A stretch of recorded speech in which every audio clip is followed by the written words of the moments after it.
Recap in minutes. In today's video, we will be going through a drama film entitled The Match. There will be spoilers ahead, chill out and enjoy. The movie begins in the present city of Budapest.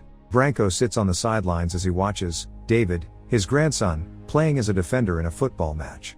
Although the young man plays defense, David gets greedy and tries to move forward, causing a hole in their defense. The opposing team manages to steal the ball, takes advantage of the crack in defense, and scores a goal. The match ends, and David sulks as his grandfather tries to comfort him.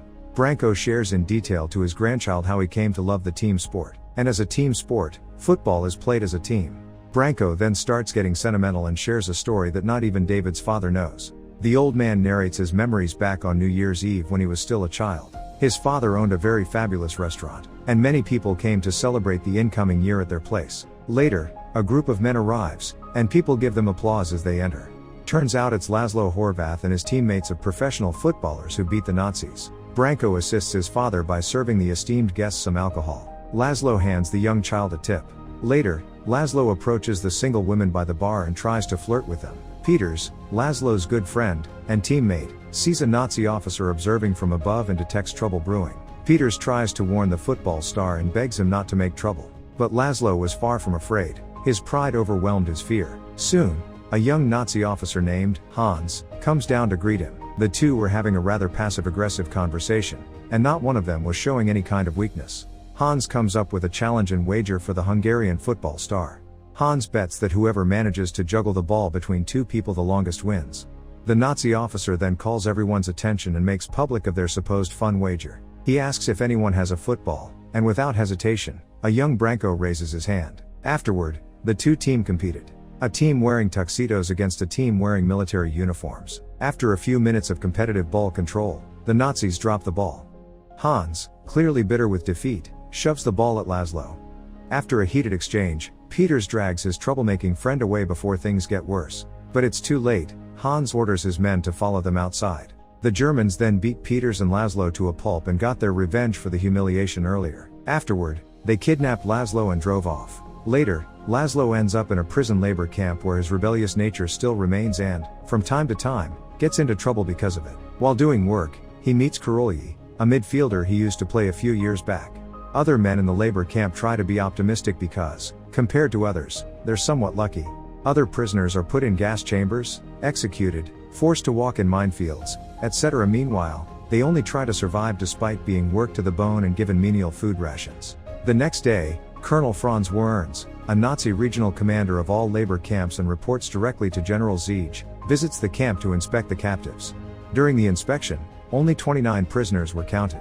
Laszlo was beaten up in front of the colonel for his usual antics. But the colonel recognized Laszlo and instructed the officer to stop and bring the beaten athlete to his office. The colonel comes up with an excellent idea for the incoming Führer's birthday. He wants Laszlo, along with other prisoners, to play an exhibition football match against the Nazis' team.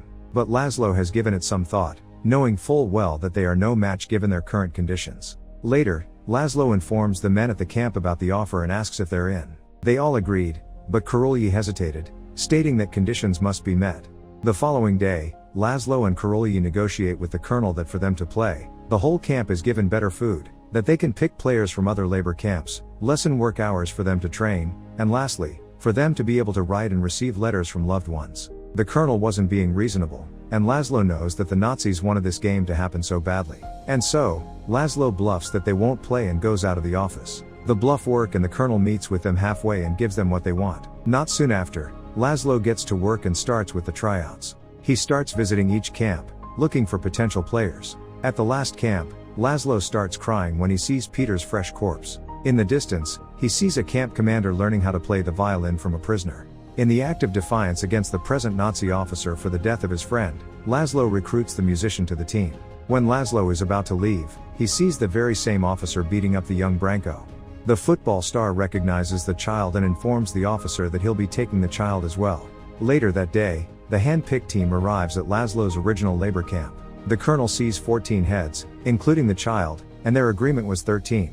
Laszlo reasoned out that he needed the child to clean up and bring water for the team. The colonel allows the child to stay on the condition that the team will have no food for 2 days. And as expected, Laszlo agrees. Days later, the colonel informs Laszlo and his team that although they have certain privileges, they will still be treated as prisoners.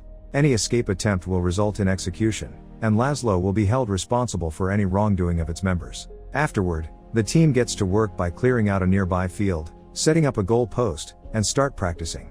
Subsequently, General Zeej visits the camp to monitor the opposing team's practice. The colonel assures his superior that Laszlo and his lackeys will lose in the upcoming match.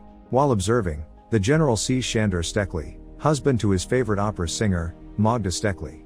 Back in the present, Branko shares with his grandchild that back then, he always carries certain guilt for being the only one in his family to have survived. Branko then continues with his story. Back at the camp, Shandor gets called to the colonel's office. The colonel then explains that the general is very fond of his wife and hands Shandor a letter. Shandor was offered freedom. All he got to do was sign the release paper, but Shandor chose to play for the team. Later at practice, the man was clearly not in the mood and kept spacing out. Soon, Shandor regrets his decision and escapes under the cover of darkness. But the man didn't reach far and was shot dead. At the same time, his wife's opera performance ended. The following day, the colonel gets infuriated at Laszlo for Sandor's death and decides to retract all of their privileges until the match. Laszlo has no choice but to work with what he has at his disposal. Later that night, Laszlo briefs his team on the game plan. The plan is to let the Nazis have their way of attacking. He knows full well that they are the better team, but they are inexperienced. The Nazis expect the Hungarians to lose and will push for a goal. All they have to do is to defend and wait for an opportunity to strike back. And so, for the following days, the team has only been practicing defending. Meanwhile, Branko helps the team by handing them water every practice and supporting them on the sidelines. As days passed, they also got close to one another, which is the most important part. Trust builds a team, and football is a team sport. The day of the match has finally come. The prisoners are escorted to the large football stadium. On the way, the team got real quiet while listening to the musician play the violin. Soon, Laszlo's team arrived at the giant stadium. It was packed with thousands of Nazi soldiers and a few Hungarian locals to commemorate the birthday of Adolf Hitler by watching a football match. Laszlo and the others were escorted to their locker room and were quite surprised to see fresh towels and soap to wash with for the first time in a long time. After showering, they wore their jerseys and cleats. Then the colonel pays them a visit to see how they are faring. After the colonel left, Laszlo encouraged his team by giving a heartful speech that they could beat the Nazis. As they got to the field, Laszlo's team was met with boos from the Nazi crowd. Nonetheless, a few Hungarians were present, cheering and rooting for Laszlo and the others, and for them, it was enough. After the Nazi salute, the match starts with a blow of a whistle. At the grandstand sits the general along with his wife and the colonel. General Zeej congratulates the colonel for the job well done in organizing the event. He is confident of winning and hopeful that the Hungarians will put up a fight. The match started slow, but the Nazi players started getting aggressive a few minutes later. Just as Laszlo expected, the Nazis will give it their all at the very start. Despite rough play from the Germans, the Hungarians managed to deny the Nazis of scoring. The Nazis changed their strategy, but the underdogs proved to be persistent with their defense. With all eyes on the German athletes, the pressure took its toll. The Nazis were in a state of panic and kept missing wide. Just a few minutes before halftime, an opportunity appears. Laszlo possesses the ball and orders for a counterattack, leading to a beautiful goal. 1 Hungary, 0 Nazis. Half-time break, and the whole team couldn't stop themselves from celebrating on the way to the lockers. Back at the grandstands, the general subtlety scolds the colonel by being sarcastic. The colonel then goes to the lockers to meet with Laszlo. The Hungarian footballer offers the colonel that they'll intentionally throw the game as long as his teammates are set free. The colonel declines at first, but with pressure from the top brass, he agrees to let the others free if Laszlo throws the game.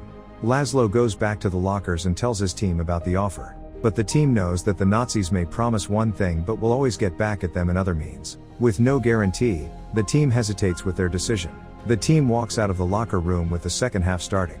Laszlo then stops Branko and instructs the young boy that Branko should promise to start hiding if the Nazis are still losing by the 60th minute. The young boy promises his savior. The second half starts and the Nazis manage to take possession of the ball early and immediately initiate an attack. The Nazis tied the score to 1 a few minutes later, and every Nazi present celebrated the goal. But it wasn't long before Laszlo managed to score a goal, giving them the lead.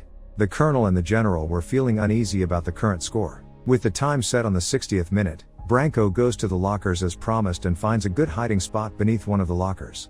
At the same time, a Nazi player falls down inside the penalty area, giving the Germans to redeem themselves. As expected, it's a goal tying the scores to 2-2. Branko heard the commotion outside and couldn't help but go back to see his team. On the field, the match gets very intense. Players, people in the audience, and Branko alike can feel the excitement and fear in the air. The Hungarians are pumped as ever. Laszlo takes possession of the ball, runs for a few meters, then lobs the ball in the air. Luckily, Laszlo's teammate manages to jump at the right time and gets a header and goal. Hungary leading with 3, Nazis with 2. The team celebrates. General Zege wasn't pleased and broke his cigar in anger. Meanwhile, Branko celebrates in the background and heads back to the locker. Unbeknownst to the young boy, it was the last time he'll ever see them alive. The movie ends with Team Laszlo winning the match, but after the stadium is cleared, they are executed on the very same football field they played in. Branko holds his breath as a Nazi soldier checks the locker room. When the coast is clear, Branko escapes. An older Branko explains to David that they died because they wanted to show that they had enough of the evil that occupied them and that it was their way of protest to their inhumane practices. Thanks for watching. Subscribe for more videos like this and to help the channel grow.